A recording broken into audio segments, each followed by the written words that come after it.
বিয়ের সম্বন্ধে ভুল তথ্য পরিবেশন করে আর্থিক তছরূপের চক্রান্ত। স্থান: মালদা জেলার বুলবুল চণ্ডী গ্রাম।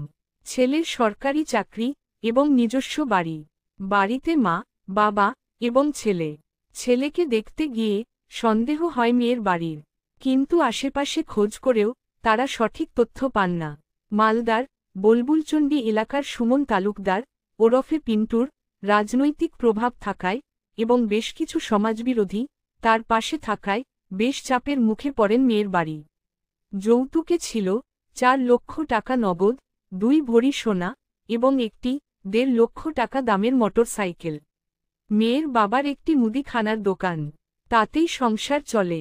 ধার দেনা করে প্রায় 10 লক্ষ টাকা খরচ করে এই বিয়ে দিতে বাবার কোনো আপত্তি ছিল না।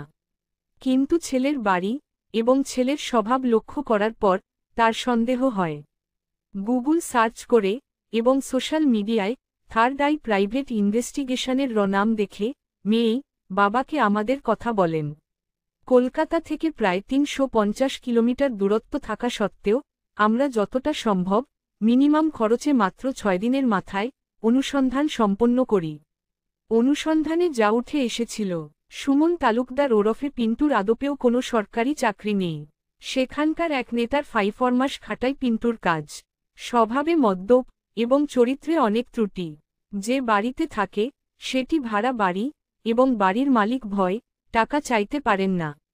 ব্যাংক ব্যালেন্স শূন্য এবং আশেপাশের দোকান এবং পরিচিতদের কাছে তার দেনার পরিমাণ নেহাত কম নয়। থার্ড আই মিডিয়া যে তথ্য জমা দিয়েছে তা হল পিন্টুর ব্যাংক স্টেটমেন্ট, যে নেতার কাছে সে থাকে তার বয়ান, পরিচিতদের বয়ান, কিছু ছবি যা প্রমাণ করে তার চরিত্রের খারাপ দিক। এরপরে সেই মেয়ের বাবার আর কোনো সন্দেহ থাকে না এবং তার সন্দেহ যে সঠিক তাই প্রমাণিত হয়। শুনে অবাক হবেন, 2021 থেকে 2024 সাল অবধি এই রাজ্যে বিবাহ বিচ্ছেদের মামলা ফাইল হয়েছে 39,351 দম্পতির। কিন্তু কেন এই বিচ্ছেদের সিদ্ধান্ত? দেখা গেছে 80% ক্ষেত্রে এর মূল কারণ বিবাহ পূর্ববর্তী তথ্য গোপন। ধুমধাম করে লক্ষ লক্ষ টাকা খরচ সবাই করেন, কিন্তু প্রকৃত কাজটা অনেকে করেন না। বিয়ে শুধু একদিনের আনন্দ নয়, দুটো পরিবারের সারা জীবনের মিলন।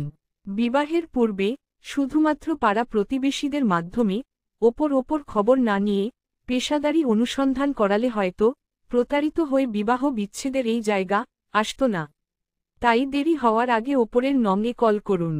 আমাদের সমস্ত তদন্ত বৈজ্ঞানিক এবং গোপনীয়ভাবে করানো হয়।